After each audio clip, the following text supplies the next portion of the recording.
What's up guys? Welcome back to this channel. So for today's video ay tuturuan ko kayo kung paano mag-port ng head ng Wave 100 or pwede ring Wave XRM 110. Same lang sila ng head.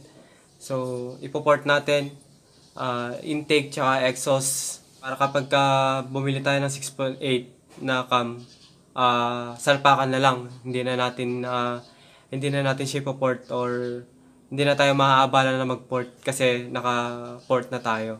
So yun guys, samahan nyo ako. Tuturuan ko kayo kung paano mag-port na ito. So simple lang naman to. Luluwagan lang natin yung nakabara dito. So makikita nyo.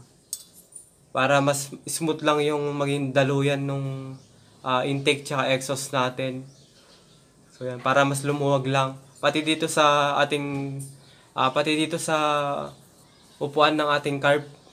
So dito sa kabitan ng ating manifold ay i-port din natin. So kung mapapansin nyo, umpisahan ko na siya, pero lilinisan ko pa kasi medyo may sabit pa siya. So dapat smooth lang yung pagbaba ng gasolina at saka yung hangin. So tara guys, samahan nyo ako. So unahin na natin yung kanyang intake guys. So tara.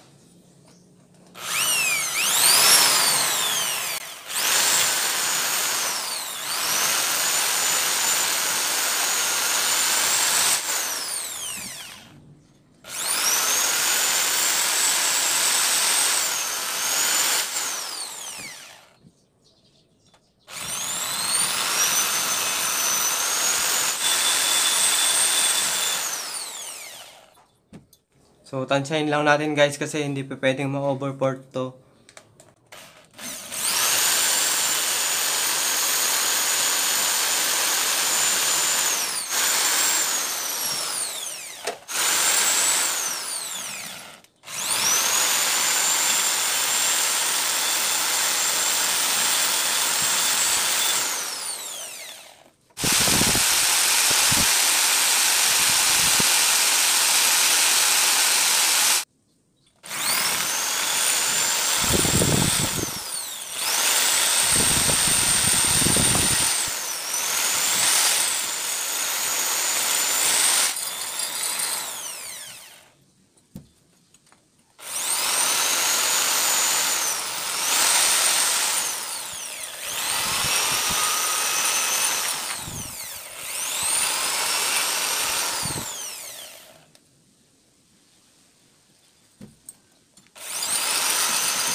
So, kitang-kita na yung sa taas niya.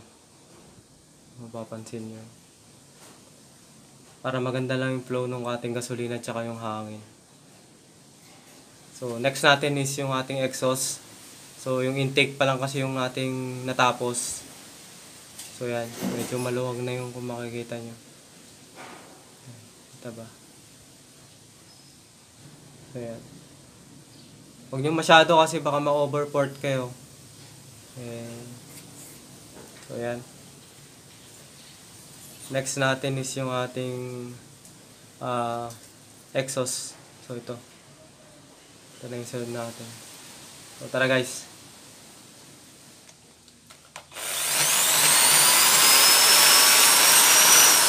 Dandahanin nyo rin guys kasi baka ma-overport din kayo.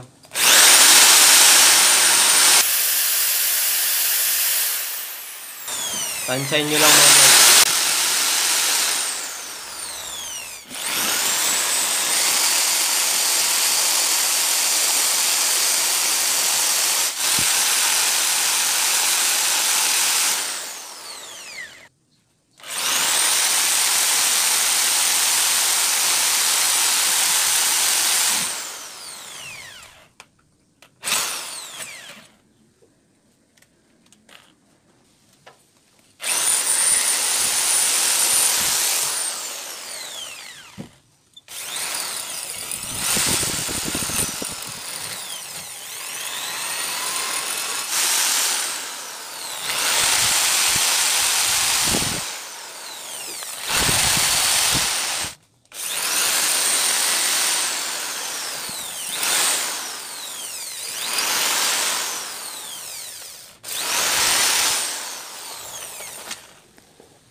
So yan guys, natapos na natin i-port. Kung makikita nyo, medyo maganda-ganda na yung butas niya dito sa bandang taas.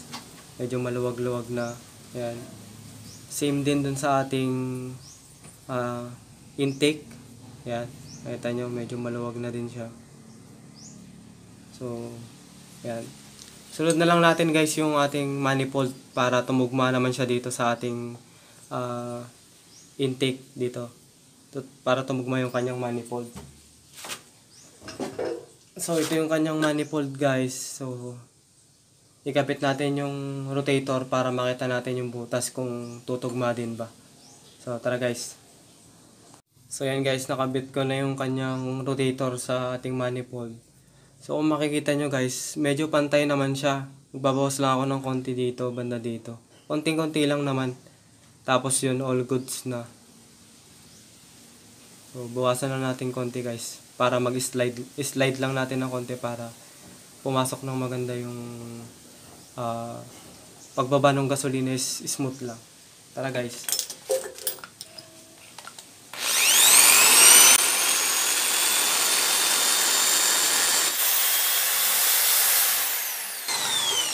Ayan guys, okay na siya. Mas smooth siya compare dun sa kanina. Ayan.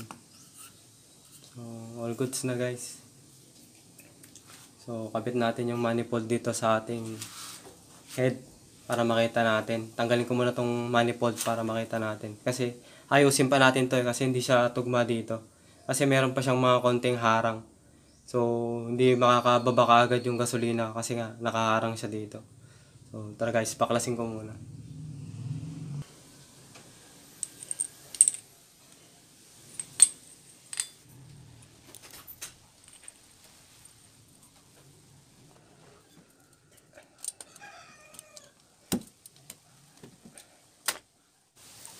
So, ayan, nabalik na natin yung ating rotator. So, ayusin na lang natin yung pagkakaport natin. Pantay na lang natin dun sa ating rotator para pag bumaba yung gasolina, suabe lang siya. So, tara guys.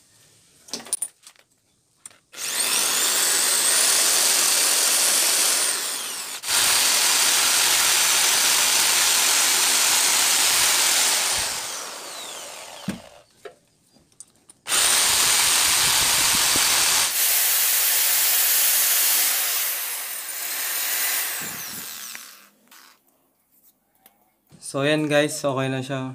Pasok naman na siya. Medyo mas smooth na. So, yan.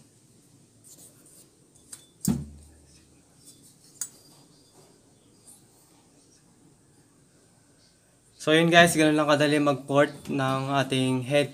Ano man yung ating gagawin, yung anumang head or anumang head ng motor yung ating gagawin. So, ganun lang kadali mag-port.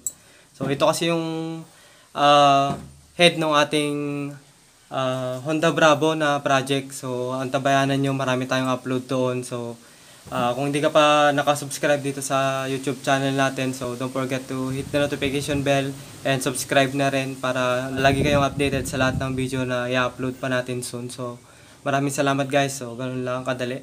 So, maraming salamat guys. Ride safe and God bless. Peace out. Thank you.